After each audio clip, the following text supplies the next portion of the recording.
She was never meant to exist. My father's voice spilled through a phone he forgot to disconnect. A week later, I claimed everything they believed belonged to them. My dad didn't end the call properly. She's a drain, a letdown, never should have been born. I stayed quiet, absorbing every word. For 6 years, I'd been settling their $300 bills.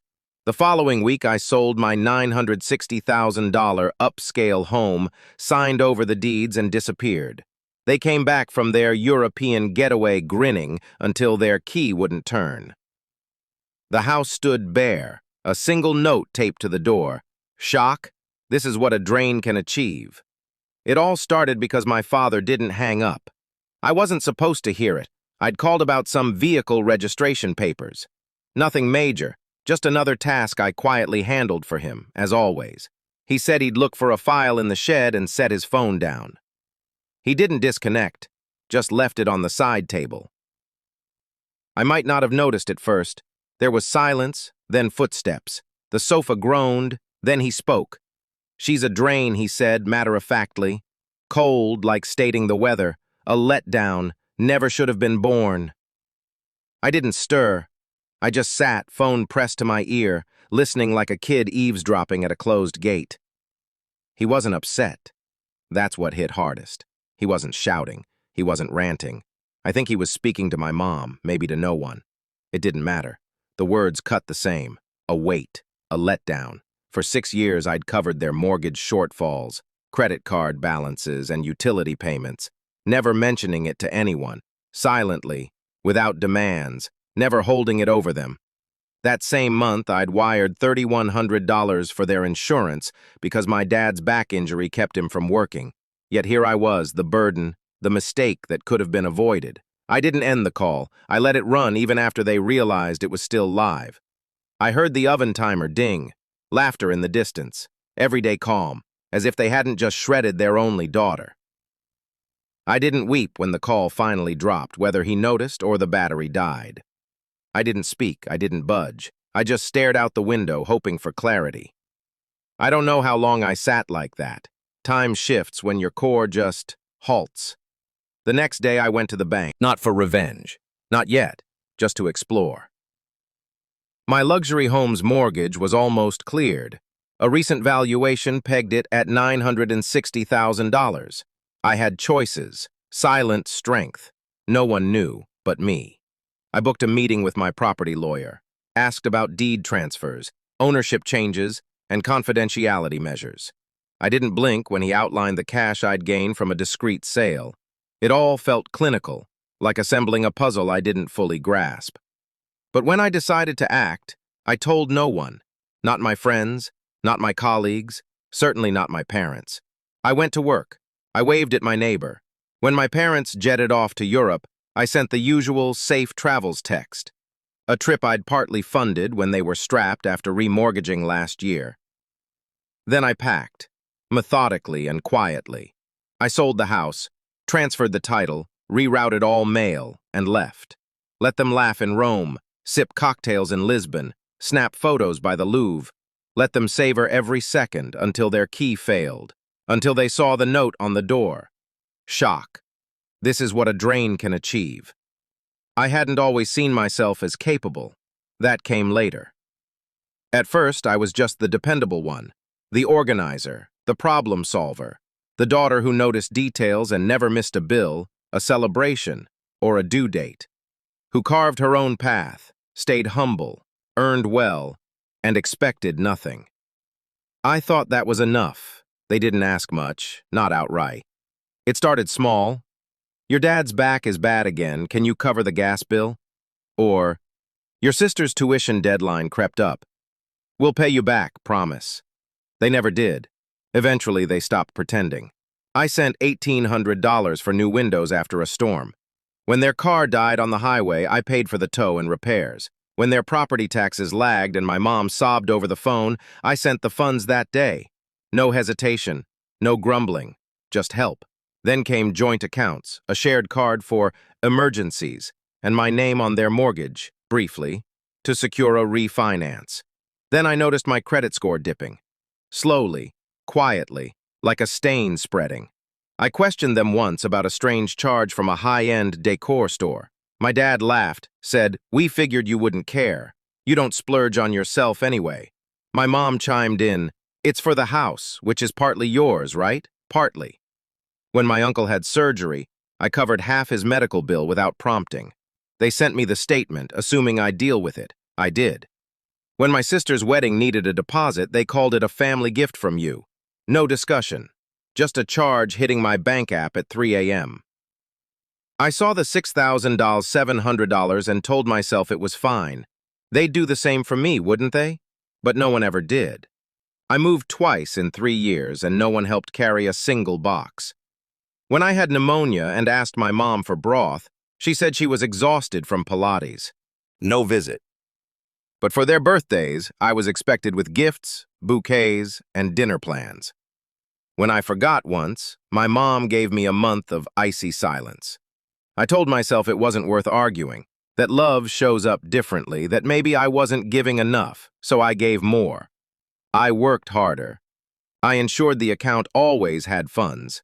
I calculated $3,100 monthly for 6 years. That's $223,200. But I didn't see it that way. Not until that call. She's a drain. Not just overlooked, not just underappreciated. A weight, a regret, something that worsened their lives by existing. I replayed it nightly that week. I could hear the clink of his teacup, the shuffle of his magazine, my mom's murmur of agreement. We should have cut her loose at 18. They planned their Europe trip while I sat in a leased condo I'd paid for outright, finalizing the deed transfer in secret. I saved every email from the broker, every bank wire, every screenshot. The home I'd built, my sanctuary, was now empty. All furniture donated, all accounts closed, my name erased from every shared tie. Each thread was cut, one by one, but I didn't tell them. I wanted them to feel it. That moment came sooner than expected. A week later, my sister texted, "You're still paying for Mom's therapy, yeah? No hello, no how's it going?" Just the same expectation, the same presumption. I replied, "Sure." Then I logged into the portal and canceled the payment for good. That weekend, they posted from Paris. My dad grinning under the Arc de Triomphe. My mom in a scarf holding a cocktail, still in their bubble. I watched the clip twice. I noticed the shine of the necklace I'd gifted for their 30th anniversary. They never thanked me, just wore it like it was always theirs. I logged off without checking again. The final wire had cleared. The keys to my home were with new owners. I left nothing, not a photo, a fork, a curtain rod, just a note on the front door, and a shock. I wasn't their banker anymore. I wasn't their errand runner. I wasn't even their daughter. I was the storm they never anticipated. They returned from Europe on a Wednesday. I knew the day. I'd tracked their return like a scientist studying a cyclone. Not with dread, but with steady focus. Their last Instagram post showed a carousel of them toasting under Tuscan sunsets. "Family forever," my mom wrote. I didn't react. The house was gone. They didn't know yet. They landed, tanned and carefree, rolling their matching suitcases through the airport, assuming I'd still back where they left me. Obedient, silent, useful. They expected to pull into their driveway, step out of the cab, and slip back into the life I'd propped up for 6 years. But the driveway was bare. No car, no lights. And when they tried the lock, their keys didn't work. I imagined it clearly. My dad puzzled at the keyhole, twisting it like it might force reality to bend. My mom tried hers next. They stood there, wordless, waiting for logic to kick in, until they spotted the note taped to the door. Yellow, bold, Sharpie scrawl. "Shock! This is what a drain can achieve." I didn't sign it. No need. The mailbox was gone, unbolted. The security system was offline. The utilities were reassigned. The HOA fees were settled. The framed family photos in the foyer were gone. The embroidered pillows I'd gifted last Thanksgiving were donated. The Family Forever plaque was trashed. Everything was spotless, barren, like they'd never lived there. It was as if I'd erased every trace of their ease, while they were playing aristocrats in Florence. And I had. Not to hurt them. That would imply emotion. I did it because I finally understood. I wasn't want repayment. I was finishing a story that had quietly closed long ago. They called, naturally, dozens of times. At first, puzzled. "Hey, we're locked out. Can you call the security company? Did the garage code change?" Then, frantic. "Where's the furniture? Why's the internet down? Why's your number off?" I didn't answer. By 11 p.m., they'd called every aunt and cousin. They wondered, mistake? Burglary?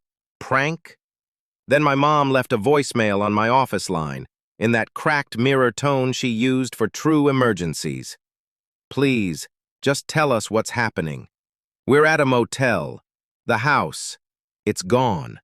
The neighbor saw a moving van last week. Was that you? What happened?"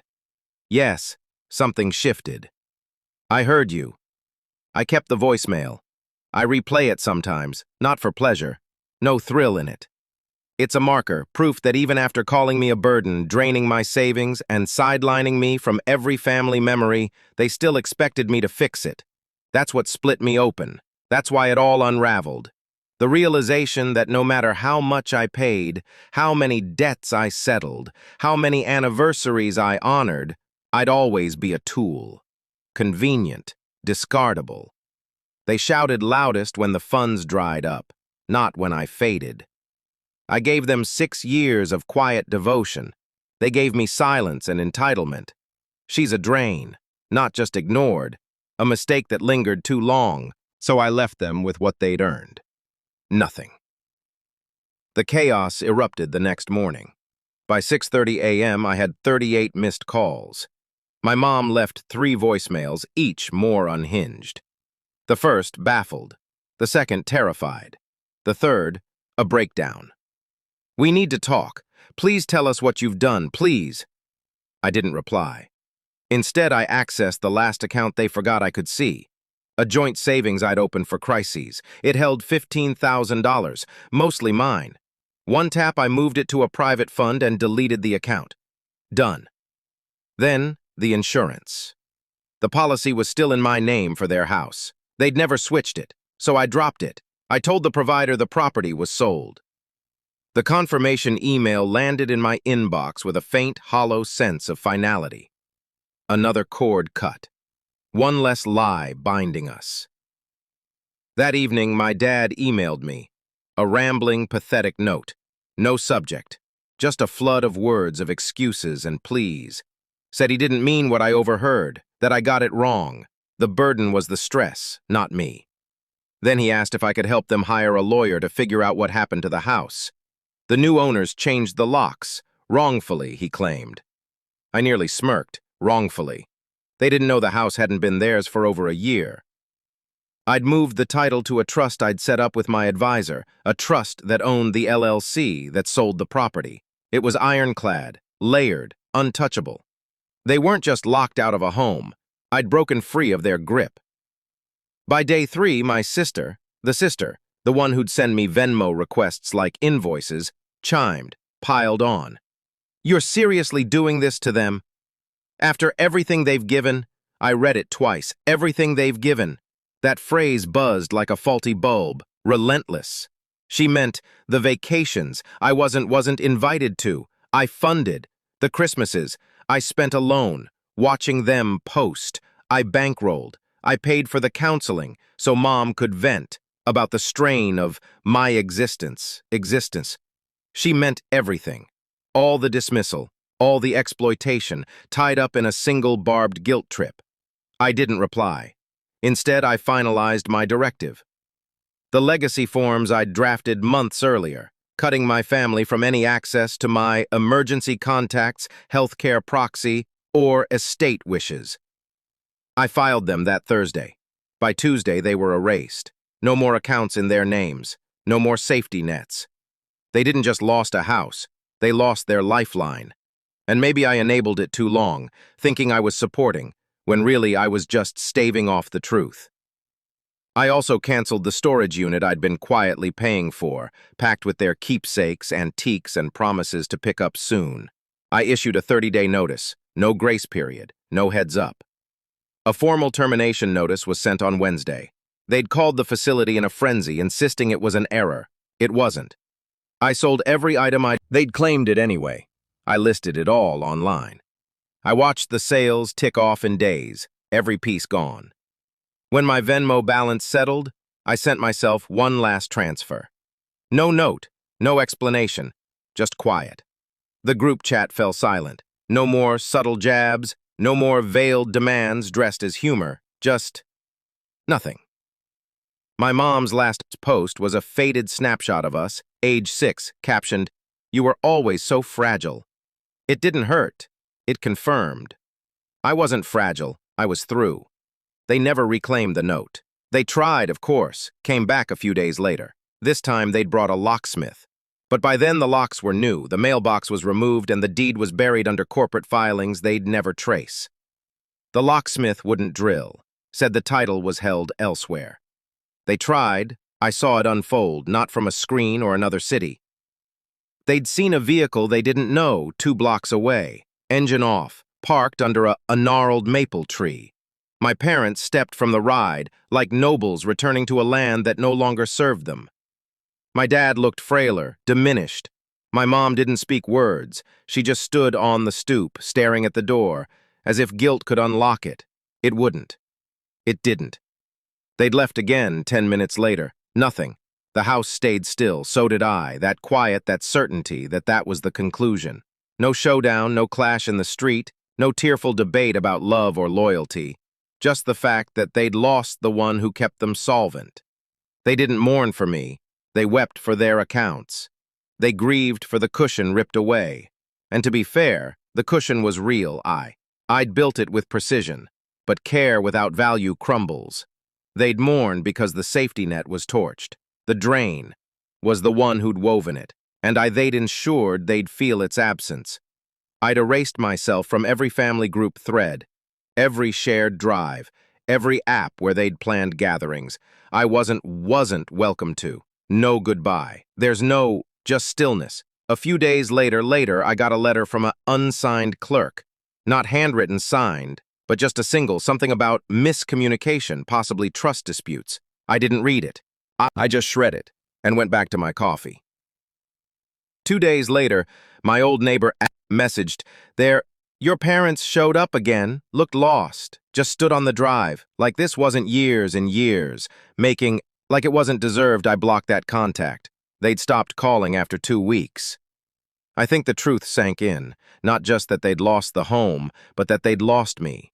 My sister's final message came from a new number. Short, "Will you really never up again?" No greeting, no remorse, just shock, as if I couldn't breathe without them. I didn't. Instead, I went for a stroll. The air was sharp that night, frosty with the scent of damp earth clinging to the grass.